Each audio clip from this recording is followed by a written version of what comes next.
Hello there, welcome to SaberDuel Gaming, where we always take the high ground, and welcome to another one of our retro reviews as we look back at Super Star Wars on the Super Nintendo Entertainment System. However, despite having that patented Super thrown on the box, this game was actually due to be released on the Sega Mega Drive as well. However, for some reason the game got pulled, so it couldn't be a part of the ongoing battle between the two different consoles.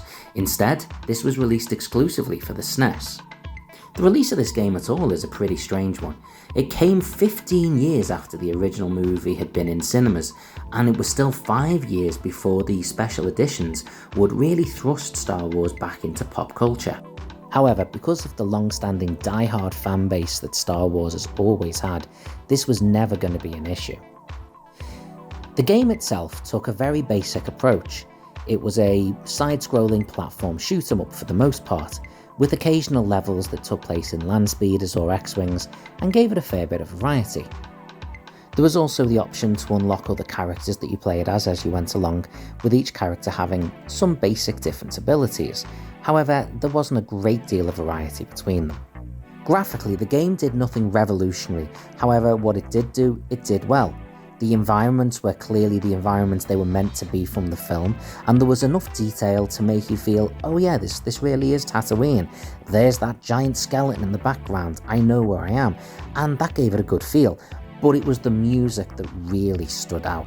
The 16-bit interpretations of each of those classical pieces of Star Wars music really help you feel that you're in that universe, which gives it a real immersion that otherwise it would have lacked. Super Star Wars garnered scores of between 89 to 93% in most gaming magazines, which was high praise. However, it also went on to win a number of awards. Electronic Gaming Monthly gave it the Action Adventure Game of the Year as well as Movie Tie-In of the Year. It was also successful enough to go on to spawn 2 sequels in the form of Super Empire Strikes Back and Super Return of the Jedi. But of course, we have to ask the question, how does this game hold up under modern scrutiny? Well, there really is a few parts to this question, really. The first thing I noticed going back and playing this after so many years was, well, how inaccurate it was. I can't help it. As a Star Wars fan, and I think most Star Wars fans are like this, I found myself saying, well, the Sarlacc pit wasn't even in this film. And I was looking around Tatooine wondering what half of these creatures even were. When this game first came out, these things probably weren't really an issue.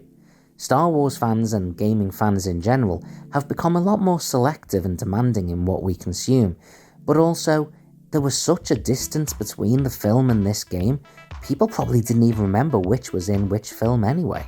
The second issue I had was just how unbelievably hard the game was.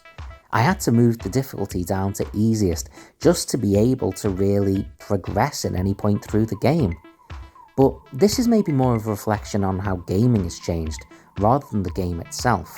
However, once I took that shameful plunge to play it on easy, I actually had a great time playing this game. I think this type of platform game would not necessarily appeal to just a generic gaming fan, but if you're a gaming fan and you love Star Wars, I think you're going to find enough in this to actually enjoy. And with there being versions of it now released on the PS4, and I believe on other consoles as well, it's worth checking out. Overall, I'm going to say this gets a 7 out of 10. The game alone isn't revolutionary, but for Star Wars fans, I think you'll find enough to love. Please comment below, what's your favourite Star Wars game? And feel free to subscribe. You can also find me over on TikTok and Instagram. Take care.